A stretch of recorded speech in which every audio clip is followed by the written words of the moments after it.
28 апреля по распоряжению Башкана Гагаузии прошел региональный субботник, который проводился в связи с прошедшим стихийным бедствием, нанесшим огромный урон всем населенным пунктам автономии. В наведении порядка приняли участие все учреждения и организации. Придание соответствующего внешнего вида требуется в кратчайшие сроки в связи с проведением 5-6 мая Всемирного конгресса гагаузов, на который съедутся иностранные гости и официальные лица. Наши гости должны видеть, что у нас порядок, чистота, независимо от того, что у нас были стихийные бедствия, вы знаете прекрасно, что произошло.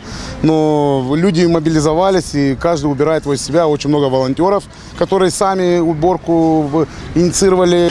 Для того, чтобы приобрести наши населенные пункты, наши города приобрели соответствующий вид, немножко очистить их, чтобы граждане приняли активное участие в этом мероприятии. Чисто не там, где убирают, чисто там, где не мусорят.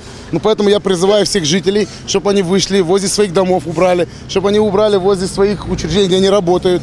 И это повлияет на чистоту нашего города. Чтобы везде было чисто, всем было уютно, чтобы показали, как у гагаузов чисто, приятно и добро пожаловать в гости на Хидерлес. Субботник – дело обязательное. Это действительно организовывает народ на добрые дела, на то, чтобы наш город был чистый и красивый.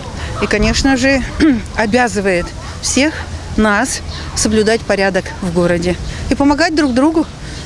Особенно, когда происходят стихийные бедствия. Общественную помощь в связи с произошедшим стихийным бедствием глава города называет настоящим объединением. Как отметил примар, люди трудились не только в день проведения субботника, но и ранее, и исключительно на добровольных началах. Когда тяжелая ситуация в городе, стихии разные, у нас люди обязательно объединяются. Судя по тому, что в дни стихии у нас были разные политические организации, те, которые помогали убирать город, люди с домов высотных, частники, все службы, карабинеры, МЧС, УЧС, все службы были объединены, и никто не спрашивал, какой работой он должен заниматься. Все выполняли самые сложные и ответственные работы. В результате стихийного бедствия в Гагаузии остались тысячи поваленных деревьев и кустарников, рекламных щитов и столбов. Усилиями коммунальных служб все завалы устранить за короткий период времени было невозможно.